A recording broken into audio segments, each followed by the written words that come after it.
She partied at the club with her tattooed boyfriend while I sat home with our kids. Sent me a photo. Just dancing. When I replied with a picture of her secret phone, she sprinted home in minutes. But I was already gone.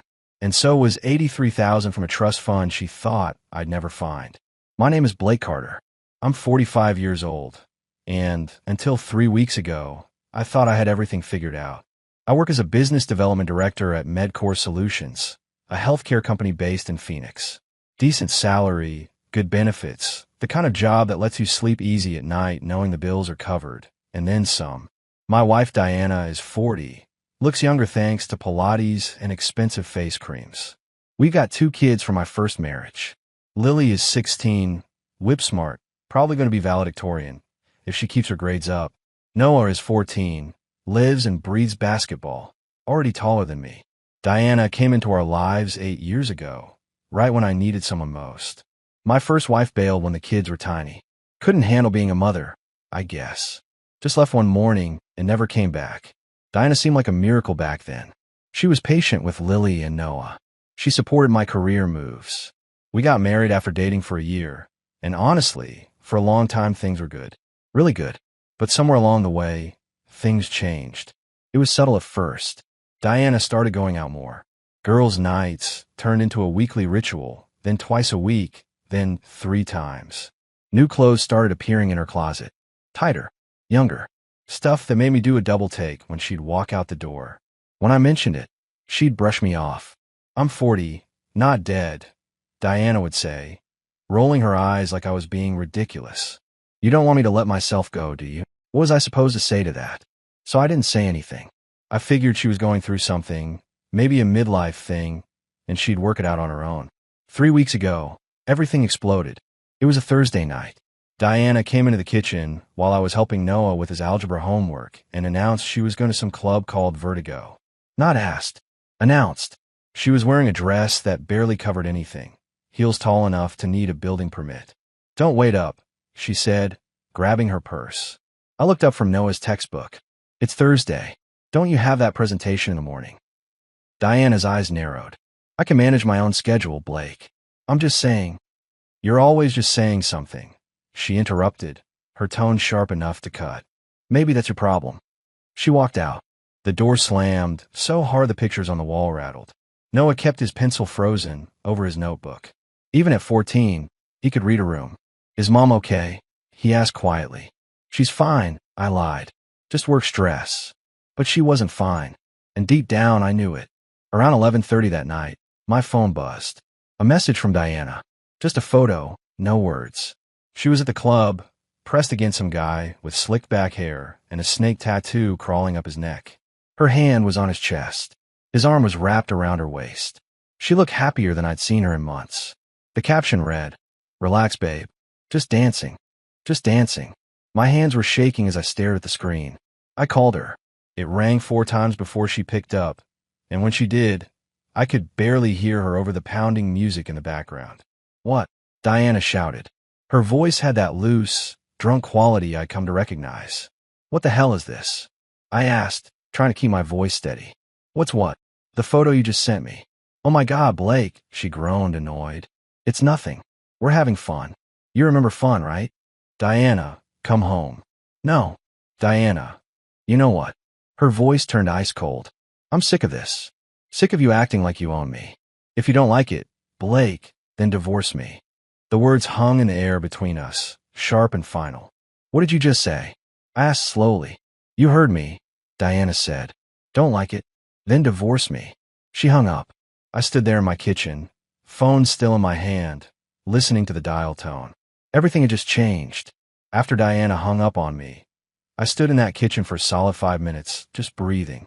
Noah had gone upstairs to his room. The house was quiet except for the hum of the refrigerator and the distant sound of Lily's music playing through her bedroom door. I walked to our bedroom like a man on autopilot, opened Diana's nightstand drawer, the one she thought I never touched, the one she believed was her private space, sacred and off-limits. There it was, a cheap burner phone, tucked behind a stack of old birthday cards and a half-empty bottle of travel perfume. I'd found it 2 weeks ago when I was looking for our insurance cards. At first, I thought maybe it was old, left over from some previous job or something innocent. Then I charged it. The phone lit up with message after message. Hundreds of them. All from a contact, saved simply as H. No name. Just a letter. Like that somehow made it less real. Hunter Vale. 37 years old. Bartender at Vertigo. The same club Diana was at right now. The same guy from the photo she just sent me. Slick back hair. Snake tattoo. Cocky smile. I'd read every message. Seen every photo. Listened to voice notes that made my stomach turn. For 2 weeks, I'd carried this knowledge around like a lead weight, saying nothing. Just watching. Waiting. Making copies of everything and storing them in a cloud folder Diana didn't know existed. Tonight, she'd finally pushed me far enough. I took a photo of the open drawer with the burner phone sitting right there, screen glowing. The message thread with H was pulled up, showing their plans to meet tonight. I didn't include any text. Didn't need to. I sent it to Diana. One word. Oops. Then I grabbed my keys and walked out of the house. My phone started ringing before I reached my car. Diana. I declined the call. It rang again immediately. Declined. A text popped up. Blake, answer the phone now. Another text. Where are you? Another. What did you do with my phone? I got in my car and started driving. Didn't have a destination in mind. Just needed to move, needed to think. My hands were shaking on the steering wheel. The phone kept buzzing. Call after call. Text after text. I could picture Diana in that club, probably in the bathroom now. Panic spreading across her face as she realized what I'd just done. Good. Let her panic. I drove to a 24-hour diner on the edge of town, the kind of place where nobody asks questions. Slid into a booth in the back corner. Ordered coffee I didn't want. The waitress looked like she'd seen everything twice. Didn't even blink at a guy sitting alone at 1 in the morning looking like his world just ended. My phone buzzed again. This time it wasn't Diana. It was a notification from our shared Uber account. Someone had just requested a ride from Vertigo to our home address. Estimated arrival, 14 minutes. She was coming home. Not because she wanted to talk. Not because she felt guilty.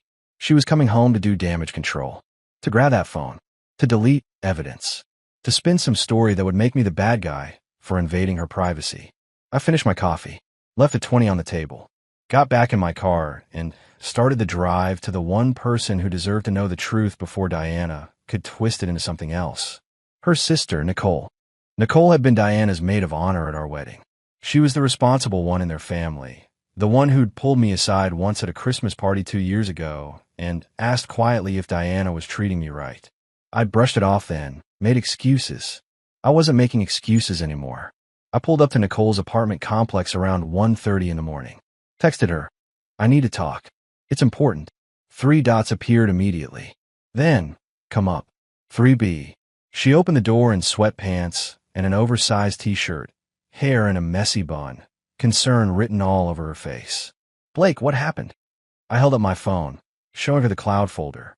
I need you to see something, I said quietly. And I need you to know the truth before Diana gets to you first. Nicole stepped aside, letting me in. It was time to stop protecting Diana's secrets. Nicole's apartment was small but comfortable. Photos of her kids lined the walls. Toys scattered across the living room floor.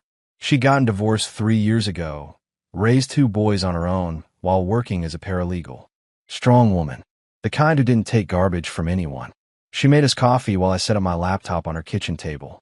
The clock on her microwave read 1:47 a.m. Blake, you're scaring me, Nicole said, sitting down across from me. What's going on? I turned the laptop toward her and opened the cloud folder. Your sister's been having an affair. Has been for at least 6 months, maybe longer. I found a burner phone 2 weeks ago. This is everything. Nicole's face went pale as she scrolled through the messages. Her hand covered her mouth. Then she clicked on a photo and her eyes filled with tears. Oh my God, she whispered. Blake, I'm so sorry. There's more, I said quietly. See the messages from March? The ones about the clinic. Nicole found them. Read them. Her face changed from sympathy to something harder. Anger. She told me she had a miscarriage, Nicole said slowly. She called me crying. Said you two lost a baby. That it was tearing you apart. My jaw clenched. There was no miscarriage, Nicole. Look at the dates. She was with him that day. The clinic wasn't for a miscarriage. Nicole kept reading. Her hands were shaking now. She got rid of it, she said, her voice barely audible. She got rid of his baby and lied to everyone. To me. To her own sister. I nodded. And she used it to manipulate everyone's sympathy. Your mom sent us $1,000 to help with medical bills. Remember that. Oh God. Nicole pushed the laptop away, unable to look anymore. I can't believe this. I mean, I can, but I don't want to. Diana's always been selfish, but this. There's something else you need to know, I said. Diana's been taking money from the kids' college fund. The trust my mother set up for Lily and Noah. Diana had access as co-trustee. Over $40,000 is gone. Nicole's head snapped up. What? I pulled up the bank statements I printed earlier in the week. Showed her the withdrawals. She's been pulling it out slowly over the past year. 500 here, 1,000 there. It all went to a separate account I didn't know existed. Can you prove it was her? Every withdrawal has her electronic signature. And look at the dates. I pointed to the screen. They line up with expensive gifts Hunter posted on his social media. New watch. Motorcycle payment. Rent for an apartment across town. Nicole stood up and walked to her window, arms crossed, staring out at the dark parking lot. I need to tell you something, she said finally. Something I should have told you 2 years ago. I waited. At my Christmas party, remember? Diana got drunk and started flirting with my friend's husband. Really aggressive flirting. I pulled her aside and she laughed it off. Said she was just having fun, that you didn't pay attention to her anymore anyway. Nicole turned to face me. She said you were boring. That marrying you was settling. That she deserved better. The words stung, but they didn't surprise me. Why didn't you tell me? I asked. Because she's my sister. Because I thought maybe she was just drunk and stupid. Because I didn't want to blow up your family over something that might have been nothing. Nicole's voice broke. I'm sorry, Blake. I should have said something. It's not your fault, I said. None of this is your fault. My phone buzzed. A text from Diana. I'm home. Where are you? We need to talk now. I showed Nicole the message. She shook her head. Don't go home tonight, Nicole said firmly. Stay here. Sleep on the couch. Let her sweat it out. She needs to understand you're not the same guy she's been walking all over. I thought about it. About Diana pacing around our house, probably tearing through drawers looking for that burner phone, realizing I had everything, realizing she'd lost control. You're right, I said. I'll stay. Nicole grabbed blankets from her closet. Tomorrow morning, first thing, we call a lawyer. My firm does family law. I'll get you in with the best we have. Thank you, I said, for believing me, for not defending her. Nicole's eyes hardened. She stopped being my sister the moment she started destroying you and those kids. Family doesn't do this. I didn't sleep much on Nicole's couch. Maybe 2 hours total. Every time I closed my eyes, I saw Diana's face.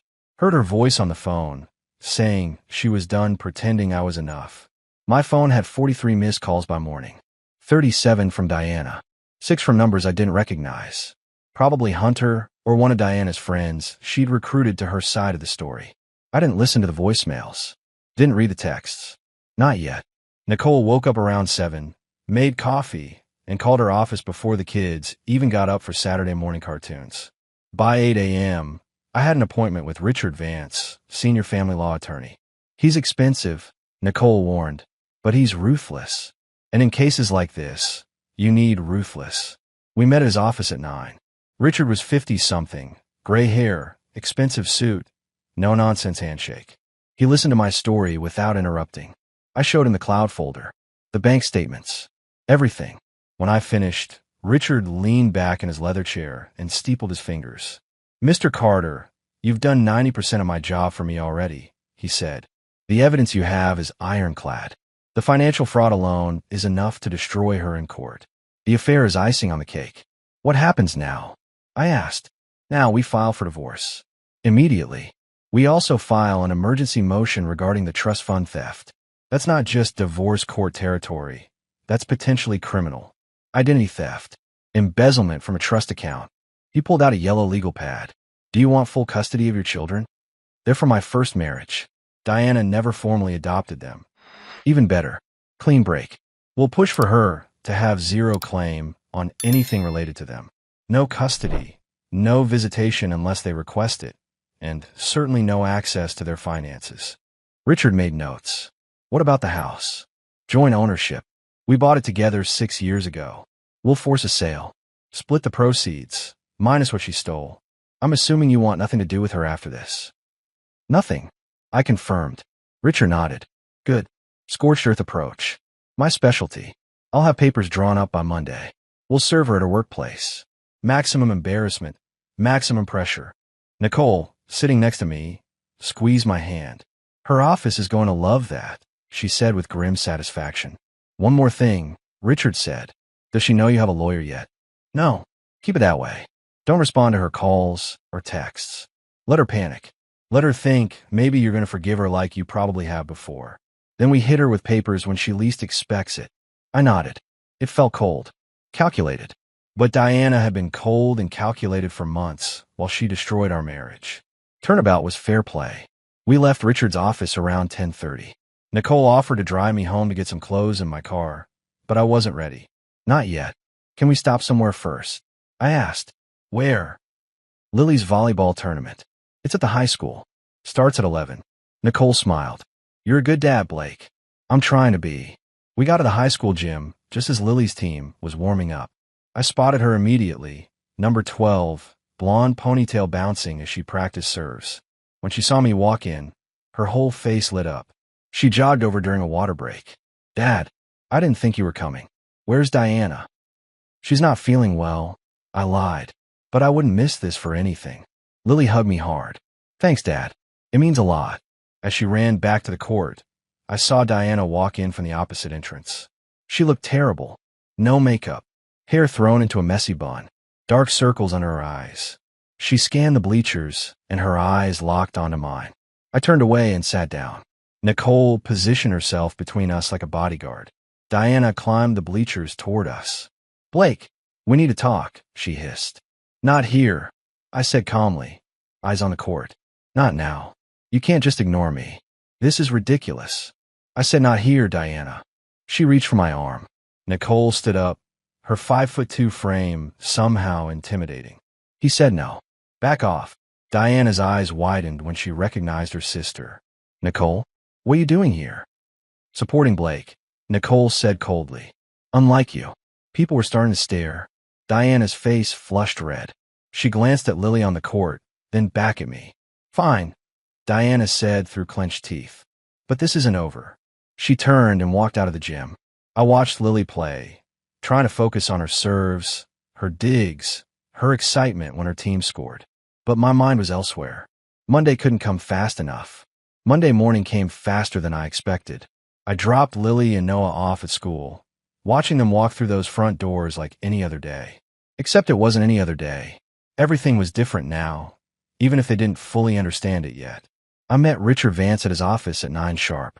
He had the divorce papers ready, stacked neatly in a manila folder. Everything's here, Richard said, sliding the papers across his desk.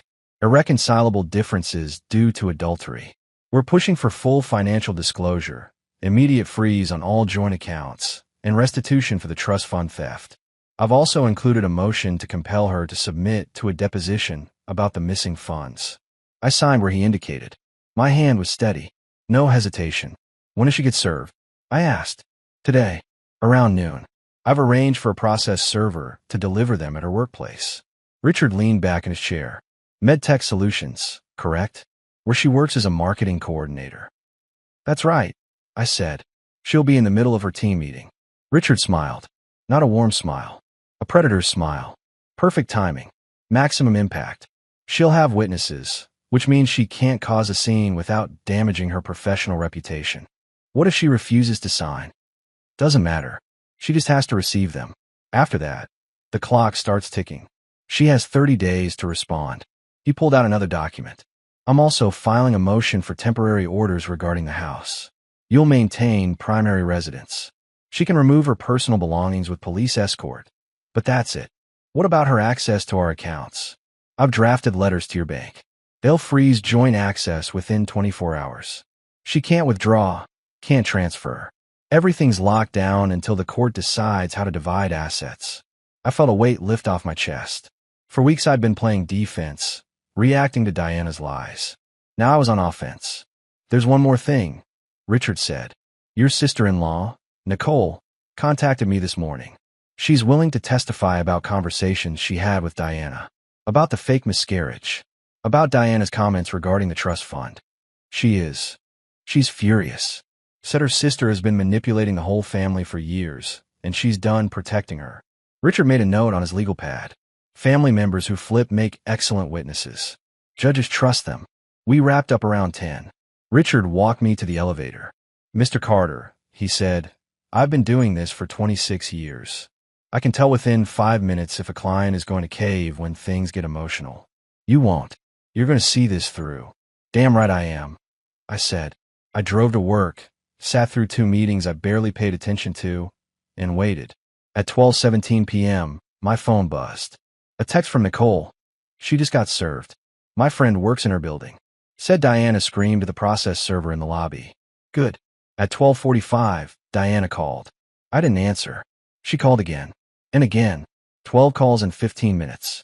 Then the text started. You serve me at work? Are you insane? Everyone saw. Everyone. Do you have any idea what you just did to me? Call me right now, or I swear to God. Blake. I put my phone on silent and went back to work. That evening, I picked up the kids from school. Lily was quiet, staring out the window. Noah kept glancing at me from the back seat like he wanted to ask something, but didn't know how. We stopped for pizza. Their favorite place, the one with the arcade games in the back. Noah demolished 3 slices before he finally spoke. Dad, are you and Diana getting divorced? Lily's head snapped up.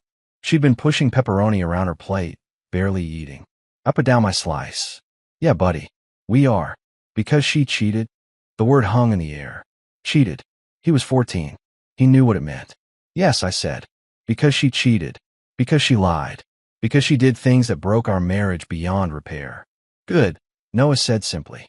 He went back to his pizza like we just discussed the weather. Lily wasn't so calm. Where's she going to live? She asked quietly. I don't know yet. That's for the lawyers to figure out. Is she going to try to take the house? She might try, but it's not going to happen. Lily nodded, still not eating. I heard her on the phone yesterday. She was crying to her mom. She said you were being cruel, that you humiliated her on purpose. I served her divorce papers, I said. That's not cruel. That's called consequences. She also said she's broke, that you froze all her credit cards. I froze her joint accounts. I corrected. She still has her own personal account. And her paycheck. She's not broke. She's just not used to living within her means. Noah snorted. She spent like $400 last week on shoes. I saw the boxes. How do you know they were $400? I asked. I saw the receipt in the trash, Noah admitted. I was throwing away my Gatorade bottle, and it was just sitting there. 4 pairs. $467 total. I filed that information away. Richard would want to know about unnecessary spending. Listen, I said, looking at both of them. I know this is hard. I know you're confused and probably angry. But I need you to understand something. I didn't do this to hurt Diana. I did this to protect myself. And to protect both of you. We know, Dad, Lily said. Her eyes were wet. We're not mad at you. We're just processing. Take all the time you need, I said. We finished eating and played a few arcade games. Noah beat me at basketball shootout. Lily won a stuffed dolphin from the claw machine. For an hour, we pretended everything was normal. When we got home, Diana's car was in the driveway. Wednesday afternoon, Richard called me with news I wasn't expecting. Blake, we need to talk about the trust fund, he said, his voice serious. I had a forensic accountant go through the statements. It's worse than we thought. I was at my desk at MedCore, door closed. How much worse? $83,000. Gone. Over the past 18 months. The number hit me like a physical blow. 83,000. I thought it was 40. That's what you caught, Richard said. But she was good. Really good. Small withdrawals at first. 500 here, 1,000 there. Then she got bolder. Started pulling out 5, 6,000 at a time. The last withdrawal was 2 weeks ago. $7,000. I leaned back in my chair, staring at the ceiling. My mother had set up that trust with $200,000 when Lily and Noah were born. It was supposed to pay for college, give them a head start in life. Where did it go? I asked. We're tracing it, but preliminary findings show transfers to an account under Hunter Vale's name. Rent payments for an apartment in Scottsdale. A Ducati motorcycle purchased in cash. Bar tabs of Vertigo averaging $3,000 a month. She was funding his entire lifestyle. I said slowly. Essentially, yes. And here's the kicker. Some of those withdrawals required 2 trustee signatures. Yours and hers. I never signed anything, I said. I know. which means she forged your signature. That's identity theft, Blake. That's fraud. And when it involves a trust account meant for minors, that's a felony. I sat forward. What are you saying? I'm saying we can pursue criminal charges. I've already spoken with the DA's office. They're interested. Very interested. Do it, I said without hesitation. File the complaint. Blake, you understand what this means? Diana could face jail time. 3 to 5 years potentially. I understand, and I want you to file it anyway. Richard was quiet for a moment. Okay, I'll have the paperwork drawn up today. After I hung up, I sat there trying to process it. Diana hadn't just cheated on me. She'd stolen from my children, from their future, and she'd done it systematically, carefully, for over a year. That evening, I told Lily and Noah. We were in the living room, them on the couch, me in the chair. I've been dreading this conversation. There's something else you need to know, I said, about the college fund Grandma set up for you. Lily's face went pale. What about it? Diana took money from it. A lot of money. Without permission. She forged my signature on the withdrawal forms. Noah leaned forward. How much? $83,000. The room went silent. Lily's hands were shaking. Noah's jaw was clenched so tight I could see the muscles working. That was for college, Lily whispered. Grandma saved for years. She sold her house in Michigan, downsized to that apartment, put the money aside for us. I know, sweetheart. Can we get back? Noah asked. We're trying. The lawyers are working on it. But might take time. Lily stood up abruptly. I hate her, she said, her voice breaking. I actually hate her. How could she do that to us? I don't know, I admitted. Does Grandma know? Noah asked. That question gutted me. My mother was 72, living on a fixed income in her small apartment. That trust fund had been her legacy to her grandchildren. Not yet, I said. But I'll have to tell her. She's going to be heartbroken, Lily said. I know. Noah stood up. Dad, I want to testify. If this goes to court, I want the judge to hear what she did. Me too, Lily added. I looked at my kids, these strong, brave kids who'd been through too much already, and felt pride mixed with rage. We'll talk to Richard about it, I said. Friday came and brought a problem I should have anticipated. Parent-teacher conferences. Lily had them scheduled for her junior year progress reports. Both parents were supposed to attend. I drove to the high school alone, figuring Diana wouldn't show. I was wrong. She was waiting in the hallway outside Lily's English teacher's classroom, arms crossed, looking thin and tired. She lost weight. Her clothes hung loose on her frame. We need to present a united front, Diana said when she saw me. For Lily's sake. There is no united front, I replied coldly. There's no us anymore. Blake, please. The teachers don't need to know our business. Our business. Diana, you stole from my kids and cheated on me. That's not business. That's criminal behavior. A teacher walked past, glancing at us curiously. Diana's face flushed. Lower your voice, she hissed. No. Mrs. Patterson, Lily's English teacher, opened her door. Mr. and Mrs. Carter, we're ready for you.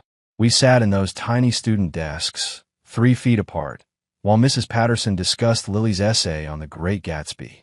Diana smiled and nodded like everything was normal, like we were just another couple at parent conferences.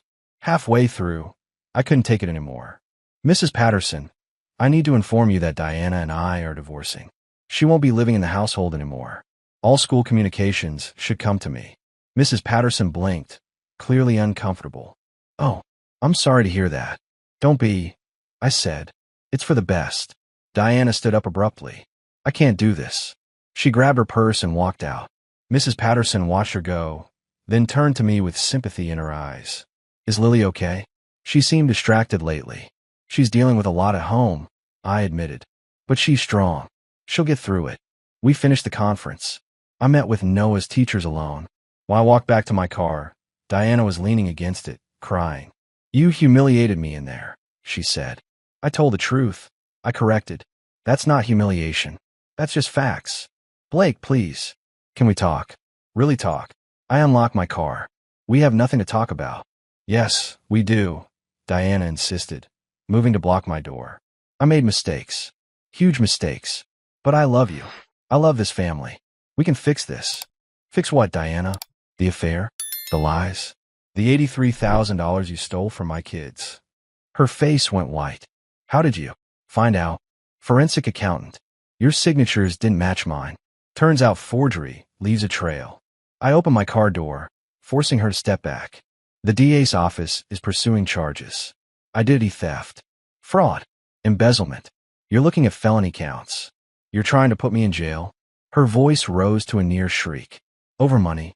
Over stealing from children, I said flatly. My children. The ones you pretended to love. I do love them. No, you don't. If you did, you wouldn't have stolen their future to fund your boyfriend's lifestyle. I got in my car. Diana pounded on the window, still crying, still pleading. I backed out carefully and drove away, watching her in my rearview mirror until she disappeared. When I got home, Lily and Noah were doing homework at the kitchen table. How were the conferences? Lily asked. Fine. Your teachers say you're doing great. Was Diana there? Noah asked carefully. She was. Briefly.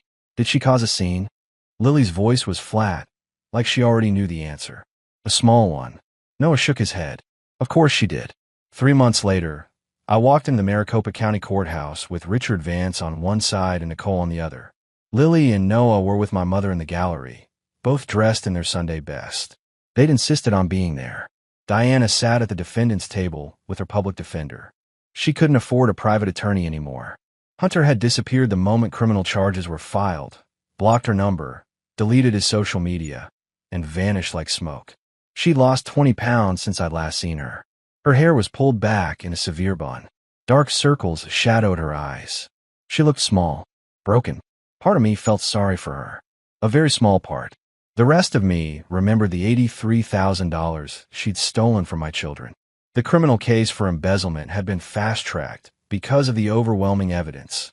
Richard had provided bank statements, forged signatures, and digital trails showing money flowing from the trust directly to Hunter's accounts. The DA called it one of the cleanest cases of identity theft and fraud she'd seen in her 15-year career. Nicole testified first. She took the stand in a navy blue suit, her voice steady and clear. She explained how Diana had lied about the miscarriage, how she'd manipulated the entire family for sympathy and money, how she'd stolen from our mother while pretending to be the devoted daughter-in-law. My sister has always been selfish, Nicole said, not looking at Diana. But I never thought she'd stoop to stealing from children. That's a level of cruelty I didn't think she was capable of. The judge listened intently, making notes on her legal pad. Then my mother took the stand. She was 72, still sharp as ever, wearing the navy dress she'd bought for Lily's confirmation. When the prosecutor asked about the trust fund, her voice shook but didn't break. I saved for 15 years, my mother said, gripping the witness stand railing. After my husband died, I sold our house in Michigan, the house where we raised our children, where we celebrated every Christmas and birthday. I downsized to a small apartment and put that money aside for Lily and Noah's education. It was supposed to be my legacy to them, my final gift. Her voice hardened, and she stole it to buy her boyfriend a motorcycle. Diana was crying at the defense table, shoulders shaking. Her lawyer kept whispering to her, probably telling her to keep it together, that the jury was watching. Lily testified next. At 16, she was poised and articulate, speaking clearly into the microphone. She explained how Diana had changed over the past 2 years, becoming distant and cruel. How she'd found Diana's second phone, once while looking for car keys, and seen messages she shouldn't have seen. I didn't tell my dad right away, Lily admitted, her hands folded in her lap. I thought maybe I misunderstood what I saw. Maybe it was innocent. But then I saw the bank statements Dad had printed out. I saw my college fund disappearing month by month, and I realized she'd been stealing from Noah and me the whole time. The defense attorney tried to paint Diana as a woman who'd made mistakes in a troubled marriage, tried to suggest I'd been emotionally distant, controlling, that Diana had acted out of desperation and loneliness. Noah shut that down immediately. When he took the stand, still wearing his basketball warm-up jacket because he'd come straight from practice, the prosecutor asked if I'd ever been controlling or abusive. My dad is the best man I know, Noah said clearly, looking directly at the jury. He worked 2 jobs when we were little to keep us fed and clothed. He coached my basketball team, even though he knew nothing about basketball. He learned from me. He never missed a game or a school event, even when he was exhausted. And Diana took advantage of that. She took advantage of him being a good person who trusted people. The defense attorney had no follow-up questions. After 2 days of testimony, the judge delivered her ruling on a Friday afternoon. Diana was found guilty on all counts: identity theft, forgery, and embezzlement from a trust account. When the verdict was read, Diana collapsed in her chair, sobbing. Her mother, sitting in the back row, stood up and walked out of the courtroom without looking at her daughter. That single act spoke volumes. Outside the courthouse, reporters were waiting. The local news had picked up the story. Phoenix marketing executive steals $83,000 from stepchildren's college fund to fund affair with bartender. Richard had prepared me for this. I made a brief statement to the cameras. Justice was served today. My children's future was stolen by someone they trusted. But today they got it back. That's all I have to say. Richard negotiated a restitution agreement over the following week. Diana would pay back every penny of the $83,000, even if it took her the rest of her life. The divorce was finalized a week after the criminal trial. I got the house, full custody of all financial decisions regarding Lily and Noah, and Diana got nothing. No assets, no alimony, nothing. At sentencing 2 weeks later, the judge gave Diana 18 months in minimum security prison, followed by 3 years of probation and mandatory financial counseling. You betrayed the trust of children, the judge said, looking down at Diana over her reading glasses. You stole their future to fund a selfish, destructive affair. There are real consequences for that kind of betrayal. Diana was let out in handcuffs. She glanced at me once as she passed our row. I looked away. Nicole grabbed my hand as we watched her sister disappear through the courthouse doors. It's finally over, she said quietly. Yeah, I replied. It is. 14 months after the courthouse, I stood in Lily's high school auditorium watching her accept the valedictorian medal. Her speech about resilience and family brought half the audience to tears, including me. She'd earned a full ride to Arizona State University with plans to study pre-med. All those late nights studying, all that determination, had paid off. Noah sat next to me, now 15 and already 6'2". He'd made varsity basketball as a sophomore, something almost unheard of at his school. College scouts were already watching him. He had his mother's height and my work ethic. Dangerous combination. My mother sat on my other side, squeezing my hand during Lily's speech. We'd recovered most of the stolen money through the restitution agreement. Diana was making monthly payments from her prison job and would continue for years after release. Combined with what remained in the trust and some additional savings I'd added, both kids would graduate college debt-free. After the ceremony, we went to Lily's favorite Italian restaurant to celebrate.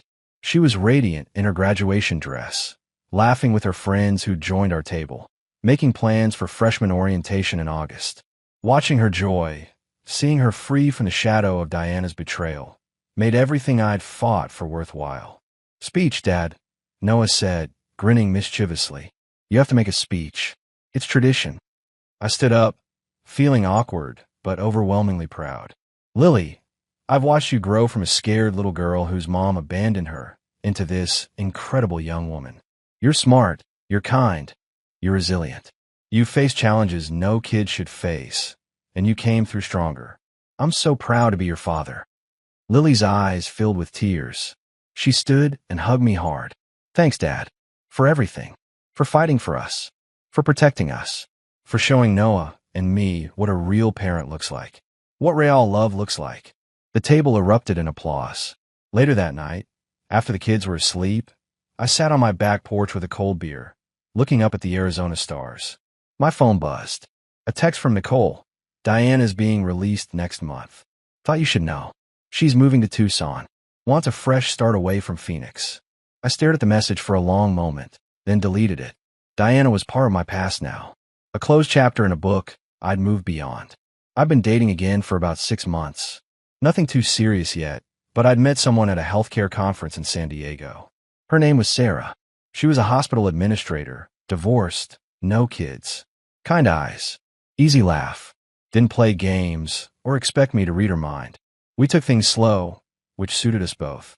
The kids had met her twice. Casual meetings, nothing forced. She's normal, Dad, Noah had said after the second time. That's actually really nice. Normal. Yeah, that was nice. Revolutionary, even. I thought about everything that had happened over the past 2 years. The discovery, the betrayal, the legal battles, the fear that my kids would be permanently damaged by Diana's actions. It had been the hardest period of my life, bar none, but it had also been the most important. I'd learned I was stronger than I thought, that I could stand up for myself and my children when it mattered most, that I didn't have to accept being treated like garbage just to keep the peace or maintain the illusion of a happy family. Diana had tried to break me. She'd expected me to crumble, to forgive, to take her back like I always had before. Instead, she'd accidentally forged me into something harder, something unbreakable. 2 years after the divorce was finalized, I got a letter, handwritten on lined paper, forwarded through Richard's office with a note. She's been sending these monthly. Thought you should finally see one. It was from Diana. Blake, I know you probably won't read this, but I need to say it anyway. I'm sorry for the affair, the lies, the money I stole, for betraying you and the kids, for being the worst version of myself and taking you down with me. You deserve so much better. Lily and Noah deserve better. I was selfish and cruel, and I destroyed the best thing in my life. I don't expect forgiveness. I don't deserve it. I just wanted you to know that you were right about everything. I hope you're happy now. I hope Lily and Noah are thriving. That's more than I deserve to hope for, but I hope it anyway. Diana. I read it once, slowly. Then I folded it carefully and placed it in a box in my closet alongside the divorce papers and court documents. Maybe someday the kids will want to read it. Maybe not. That would be their choice. For now, it didn't matter. I was happy. The kids were happy. We'd survive the storm and come out stronger, closer, better on the other side. And honestly, that was more than enough.